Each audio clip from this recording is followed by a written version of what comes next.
In this lecture, I want to talk about the rising inequality in the United States that stems from the Gilded Age.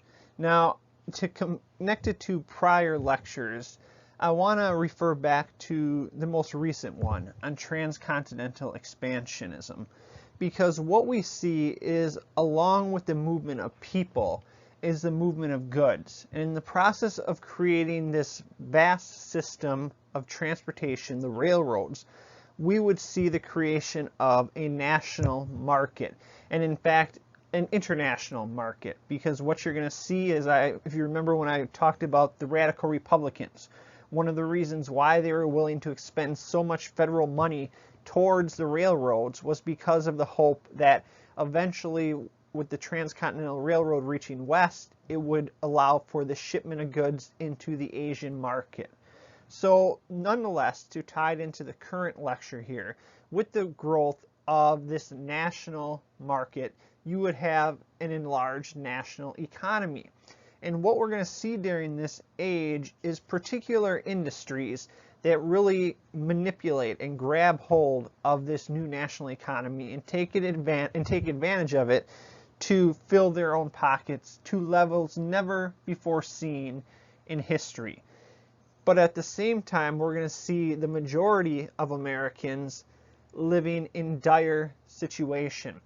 So what I want to do here is I want to use this lecture as sort of the first of two, because the next lecture we're going to be talking about the response to the Gilded Age, particularly among the workers, how they respond to these very much deprivating experiences during this period in U.S. history.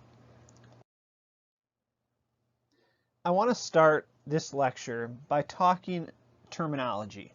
What did it mean for something to be gilded, and how did this age garner the nickname the Gilded Age? Well, one of the reasons that the late 19th and into the early 20th century was known as the Gilded Age was because of an 1872 novel written by Mark Twain and Charles Dudley Warner entitled The Gilded Age, A Tale of Today. Now this book, even though it was written much earlier than the Gilded Age, really epitomized this era in U.S. history. And the reason why is because the novel offers several accounts of characters attempting to strike it rich. Now, in the process of attempting to strike it rich, they would do anything and everything, scheming in any way possible to reach a goal of wealth and grandeur. The term gilded is also representative of what is going on during this era. So beyond the novel, The Gilded Age, gilded itself fits. Why? Well, if you look in the dictionary, as I did, the term gilded is defined as the following: as having a pleasing or showy appearance, that conceals something of little worth. And that is in fact what we see in America during this time, because you're going to see these massive monuments to wealth, these huge mansions, these huge citadels of those individuals who have made it. But if you look further around these structures, even sometimes just blocks away, for instance in New York City, you will see broken down buildings that lack plumbing, that are ridden with insects and other rodents, and therefore aren't represented in this showy appearance. So in short, what we see here is this Gilded Age. Yes, it looks beautiful on the surface, where you have the big buildings, you have the wives of these Gilded Age leaders dressed in the most extravagant jewelry and dresses. But if you look a little deeper into the heartland and into the less visible areas of America, you will see a lot of just dirtiness and filth. And that is why this era is known as the Gilded Age. So what about the Gilded Age by numbers? So looking at the screen, it's kind of shocking, because it is believed that in 1890, the wealthiest 1% of Americans owned a quarter of the nation's wealth. Well, if we bump that up, let's look at the top 10% of wealthiest Americans in 1890, they would own 70% of the wealth. Well, these top 10% of the wealthiest of Americans by 1900 would own 90% of the wealth. So in short, we are seeing a division here in the late 19th century between the 1% who own a quarter of all wealth and the 99% who are struggling to make it through the day, to feed their families, to clothe their families, and to house their families. So clearly, the Gilded Age is representative of the horrors of America's economic system in the late 19th century. And this will eventually lead to, as I said, revolts by workers, but also by some middle-class figures later on in the Progressive Era. But nonetheless, we'll get to that in future classes. I want to start here by looking at the faces of the Gilded Age, the so-called robber barons. And now that name itself, the robber barons, this idea, derisive label that these individuals stole the wealth from the workers who again were struggling to eke out a living in this Gilded Age. Well, we're going to talk about two of them. We could talk about many more, but we're going to focus on the two men on the right hand of the screen. The man on the left, Andrew Carnegie, and the man on the right, David Rockefeller. Now of those two, and you'll see this somewhat in the wealth document that you read for this lecture, Andrew Carnegie was the more benevolent, the good-hearted of the robber barons. He was still nonetheless a robber baron, but he was willing to think about charity far more than some of the other robber barons. But nonetheless, let's talk about his background and how he rose to the top, the 1%, if you will, during the Gilded Age. Andrew Carnegie's family emigrated from Scotland to Allegheny City, Pennsylvania in 1848. Within 5 years, by 1853, he had worked as a secretary for the superintendent of the Pennsylvania Railroad, eventually taking over that same job in 1859. Well, during the Civil War, Carnegie realized that the future was in steel. Therefore, Carnegie purchased a steel mill that produced railroad ties, which, due to the massive growth in railroads that we talked about in the past class, led to Carnegie becoming the nation's richest man by 1900. How did Carnegie do this? Well, he was smart in getting in the steel business. He was in the ground floor, if you will. He knew that the railroads were going to boom and prosper after the Civil War, and he was correct in this. But he also carried out something known as vertical integration. So what was this vertical integration?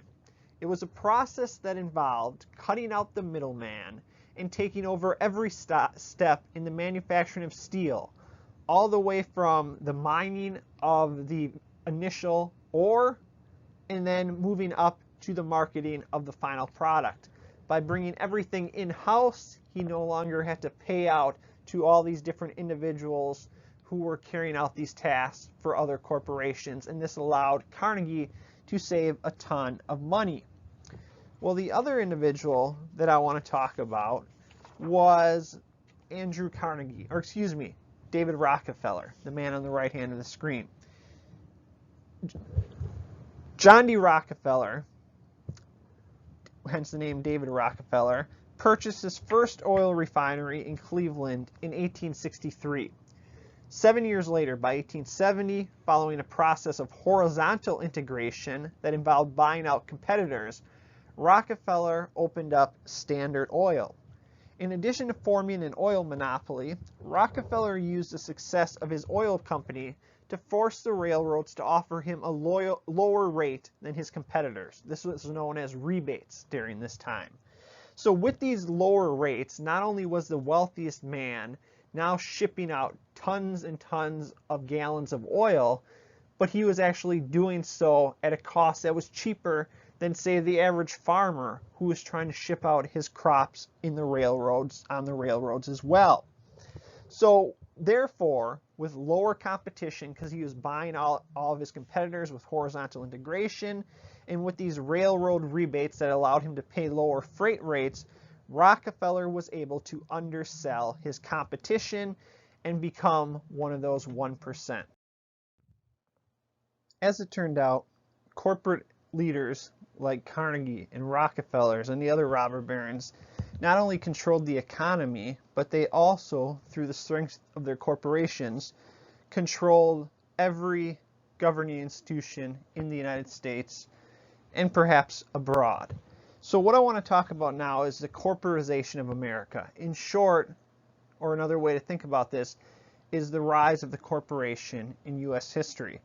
Because if we look prior to the Civil War, the right to incorporate or to become a corporation was reserved for public works projects and government-sponsored monopolies. Incorporation meant that a company could sell stock, which represented a share in ownership of the business on the open market to raise money, and also allowed investors to avoid liabilities for paying back company debt.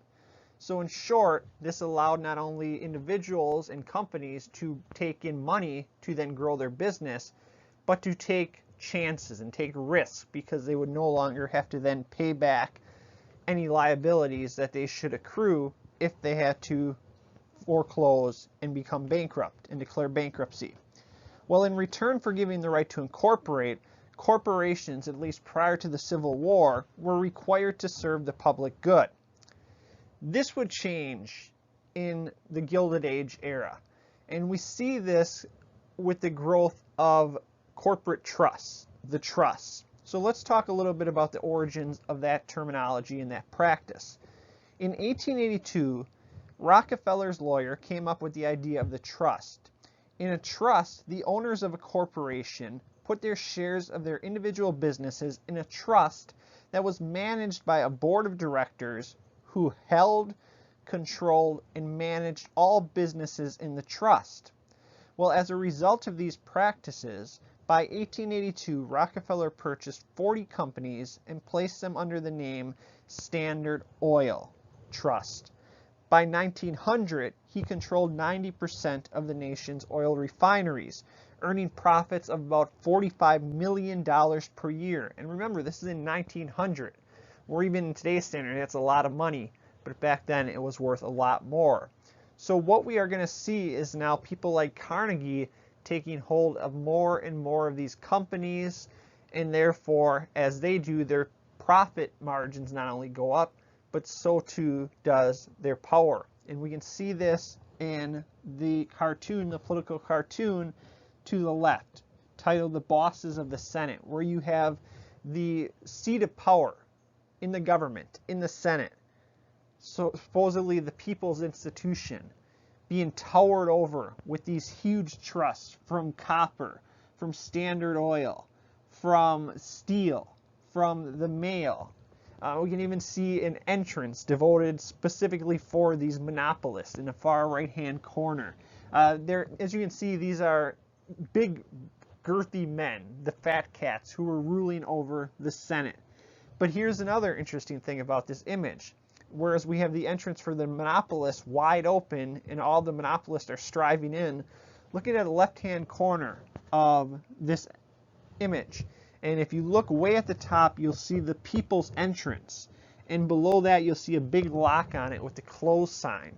So in short, what this political cartoonist was arguing was that America had become under the dominion and control of these corporate monopolists, as the American people themselves had been denied entrance to their representatives in Congress. In talking about this control, we see this most representative in this famous image by Udo J. Kepler, and titled Next, because that is in fact what is the mindset of a lot of these corporate leaders. What are we going to control next? You can see here, this is a criticism of Standard Oil, Rockefeller Standard Oil, where Standard Oil, the oil drum at the center of this image, represents a big, nasty octopus. And his tentacles are reaching out to every seat of power. You have the House of Representatives, the Senate building. You have the White House, it looks like. You have the representatives on the bottom right-hand corner. You have taking over different oil mills all around the country. But if you also look beyond that to the back of this image, you will see those tentacles are reaching abroad too. So in short, we see a lot of warnings from these political cartoonists and others that this is not a good thing for democracy. This is not a good thing for fairness. We see these corporate leaders, these robber barons, taking control of the nation and perhaps even the world. If there were so many voices during the Gilded Age saying that this sort of division between rich and poor was wrong, why did it happen? How was it allowed to happen in terms of government policy, and how was it defended? So we're going to look at two things here to understand why the Gilded Age was allowed to occur. The first thing in terms of government policy is we're going to look at the idea of laissez-faire economics. Under the leadership of the business-friendly Republican Party, the U.S. offered tycoons like Andrew Carnegie and David Rockefeller relatively free rein to carry out their business as they saw fit. States attempted to restrain in the activities of corporations, but ultimately failed as a result of the Supreme Court. In fact, in 1886 alone, the nation's highest court, the Supreme Court, struck down 230 state laws meant to rein in the activities of corporations. Well, much of the support for laissez-faire economics, and laissez-faire here means is a French word for leave it alone, stemmed from a belief in social Darwinism. Social Darwinism, as its name implies, has its origins in 1859, when a British naturalist, Charles Darwin, published On the Origin of Species. On the Origin of Species put forth the theory of evolution. And this is the idea that species adapt to changing environmental and ecological changes or become extinct. Eventually, a British sociologist and biologist, the man that we see on the right hand of this screen, Herbert Spencer, transferred Darwin's ideas to society and competition between individuals. It would be this man, Herbert Spencer, who coined the term survival of the fittest. In doing so, he claimed that society progressed only by allowing the individuals who achieved great success, as well as those who did not, to go on performing as they did without interruption by external forces. Who were these external forces? Well, of course, the government. You're going to see this social Darwinism clear in two of the documents for this class, both the Wealth document by Andrew Carnegie and more specifically in the William Graham Sumner document where he talks about the man in the gutter. As these robber barons increased their wealth and expanded their influence across the United States political and economic system, and the globe's political and economic system for that matter, you see a commensurate growth of urban America during this time. So I want to talk about some numbers here to give you an idea of the explosion of the amount of people living in cities that, as a consequence, were also growing repeatedly year after year, becoming bigger and bigger. So some of these numbers. Between 1865 and 1900, the number of people living in cities rose from about 8 million to 30 million. So as a result, we see not only more people living in cities, but cities themselves becoming bigger. So what do I mean by this? Well, in 1865, there were no more than 20 cities that had a population of more than 50,000. 35 years later, in 1900, at least 80 cities had 50,000 or more people. With so many people, living conditions were terrible for many poor immigrants and workers who were forced to live in what were known as tenements. In New York City, tenements were the main means of housing for these people, and we'll get to them in 1 second in the next slide. But I want to show you this dramatic growth in all areas of American life, urban and rural, but we see a much more dramatic growth in urban living here, as we can see on this graph, from 1870 to 1900. So clearly all populations are growing, but definitely urban is the key indicator here of a change. And to show you the size of particular cities, I love this chart. Here we can see some of the meccas of urban living in the 19th century. We see Boston's population growing by 123%. We see Chicago's by 468%. Look at Los Angeles, 1.6%, almost 1,700%, excuse me.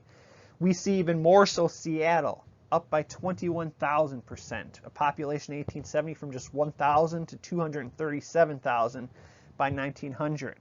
We see New York's more than double, going up from just under 1.5 to 3.4 million.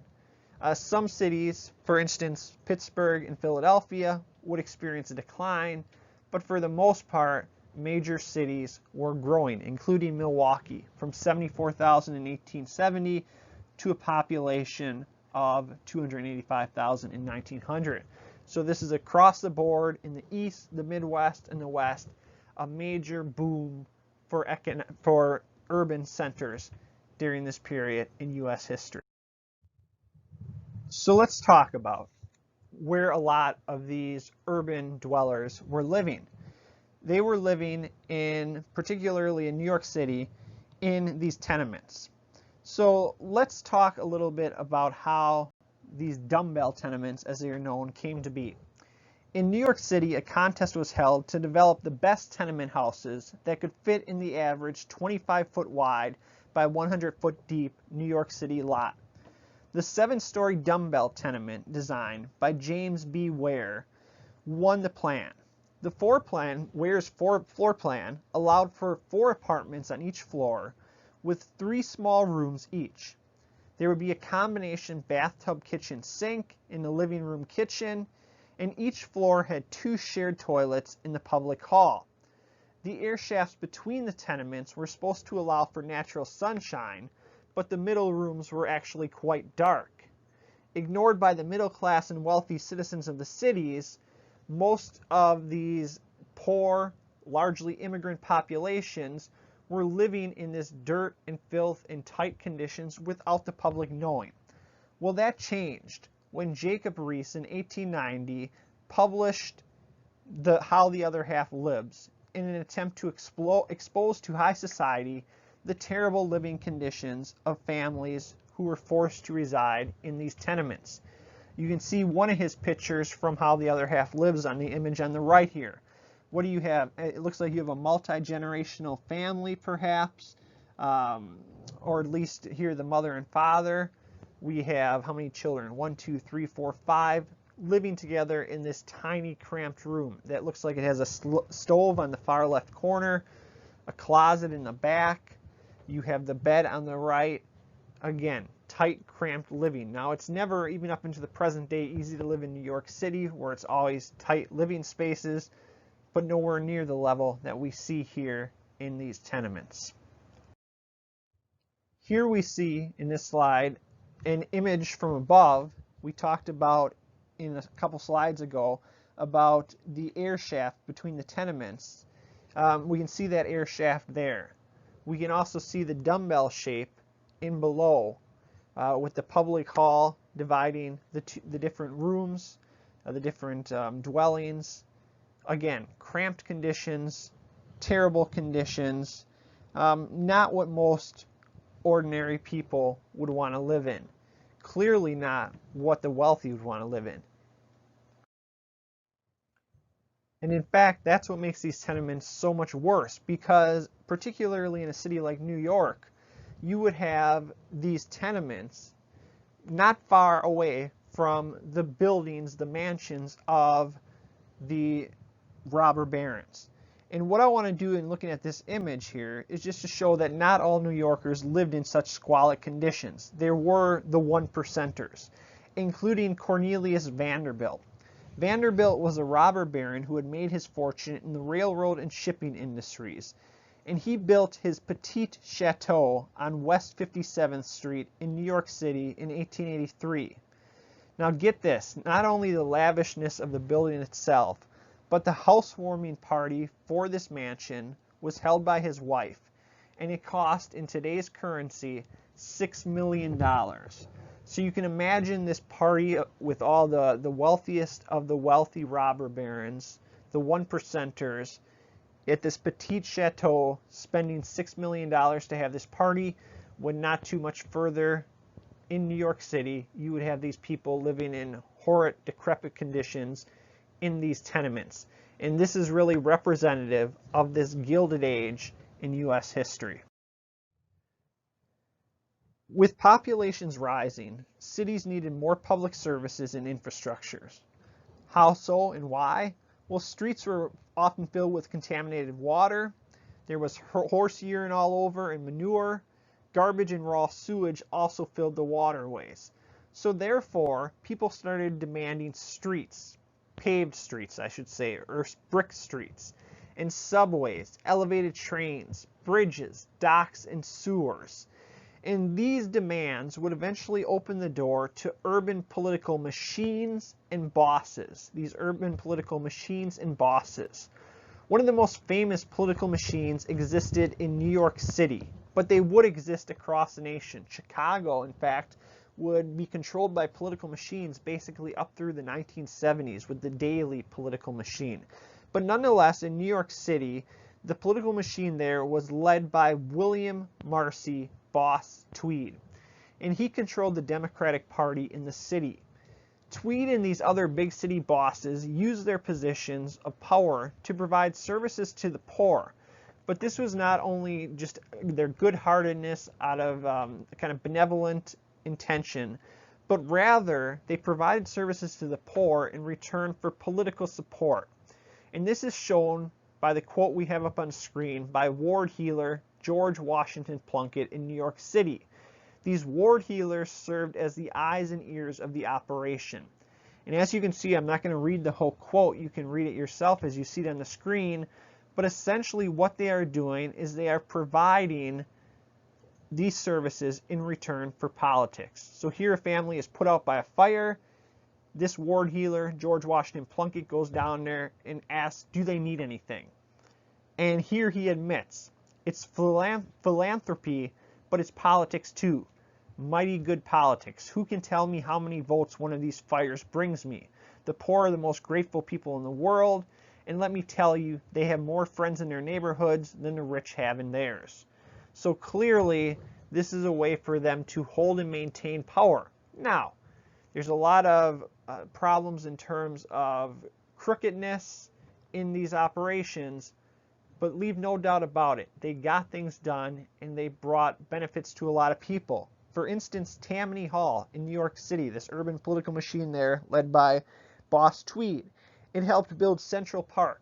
It helped build the Brooklyn Bridge, among myriad other public works projects in the city. And this would be similar across the different cities. So yes, corruption, but also there was a lot of benefits to these political bosses.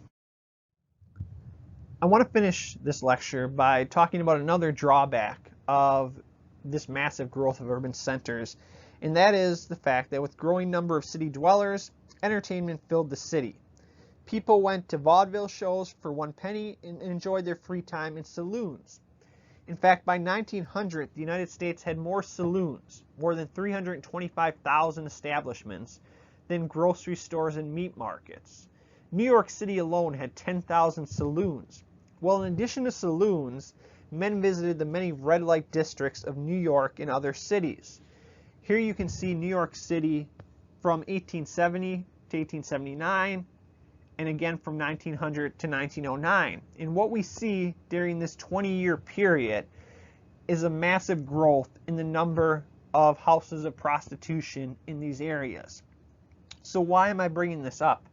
Because what we are going to see is progressives, when we talk about the progressive era, are not only going to attempt to level the playing field to diminish the difference between the 1% and 99%, but the progressives are going to also go after the supposed immoral activities of a lot of the poor city dwellers who are drinking in the saloons or visiting prostitutes in the major cities. And again, this we will see when we pick up our discussion about the progressive era in the early 20th century.